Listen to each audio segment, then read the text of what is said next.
Hi friends, welcome to UVC talks. దేశవ్యాప్తంగా వినాయకుడి వేడుకలకు సర్వం సిద్ధం అవుతుంది. తెలుగు రాష్ట్రాల్లో వినాయక మండపాలకు విగ్రహాలు తరలించే వేళైంది. ఇప్పటికే వేల సంఖ్యలో గణనాథుల పూజలు అందుకునేందుకు సిద్ధమయ్యారు. శనివారం ఉదయమే తొలి పూజ అందుకోనున్నాడు గణేశుడు. లంబోదరుడిని ఏ సమయంలో ప్రతిష్ఠించాలి, పూజ ఏ సమయంలో చేసుకోవాలి, ఈ ఏడాది వినాయక చవితి ఏ డేట్స్లో వచ్చింది అనే విషయాలన్నింటినీ ఈ వీడియోలో తెలుసుకుందాం. దృక్ సిద్ధాంతం ప్రకారం శనివారమే చవితి పండుగ జరుపుకోవాలని సూచిస్తున్నారు. ఉదయం 11:03 నుంచి మధ్యాహ్నం 1:30 మధ్యలో గణేశుడి విగ్రహ ప్రతిష్టాపనకు శుభముహూర్తం ఉందని చెప్పారు. సాయంత్రం 6:22 నుంచి రాత్రి 7:30 మధ్యలో వరసిద్ధి వినాయక వ్రత సంకల్ప పూజ చేయాలని చెబుతున్నారు. ఈ రెండు సమయాల్లో విగ్రహాన్ని ప్రతిష్ఠించి పూజలు చేయడం వల్ల అన్ని శుభాలే జరుగుతాయని పురోహితులు అంటున్నారు. ఇంకో విషయం, గణేశుడికి ఎరుపు రంగు వస్త్రాలంటే ఎంతో ఇష్టం. కాబట్టి వినాయక చవితి రోజున ఆ రంగు వస్త్రాలు ధరిస్తే మంచిదట. దీనికి తోడు ఈ ఏడాది చవితి శనివారం నాడొచ్చింది.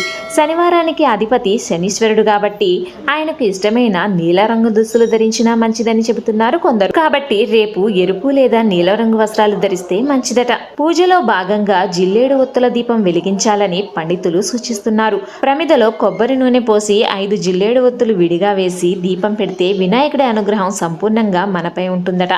అలాగే పండుగ నాడు 21 పత్రాలతో గణపతిని పూజించడం వీలు కాని వారు గరికపోచల జంటను వినాయకుడికి సమర్పిస్తే 21 పత్రాలతో ఆయన్ను పూజించిన ఫలితం లభిస్తుందని చెబుతున్నారు.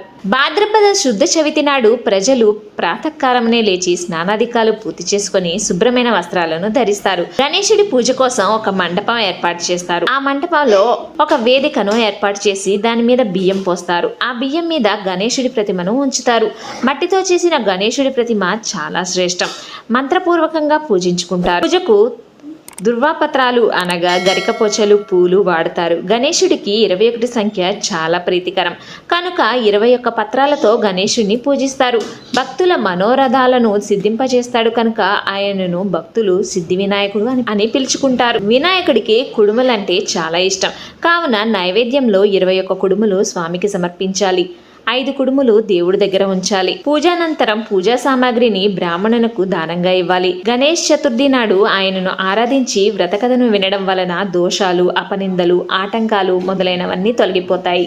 ఓం శ్రీం హ్రీం క్లీం గణేశ్వరాయ బ్రహ్మరూపాయ చారవే సర్వసిద్ధి ప్రదేశాయ విఘ్నేశాయ నమో నమః. 32 అక్షరములు ఉన్న ఈ మూలమంత్రాన్ని పూజ అనంతరం జపించడం వల్ల మీ మనసులో ఉన్న కోరిక నెరవేరుతుంది. ఓకే ఫ్రెండ్స్, ఈ వీడియో మీకు ఎంతో కొంత హెల్ప్ అయిందని అనుకుంటున్నాను ఫ్రెండ్స్. ఈ వీడియో కనుక మీకు నచ్చినట్లయితే సబ్స్క్రైబ్ చేసి పక్కనే ఉన్న బెల్ ఐకాన్ని ప్రెస్ చేయండి friends. Be happy and stay healthy.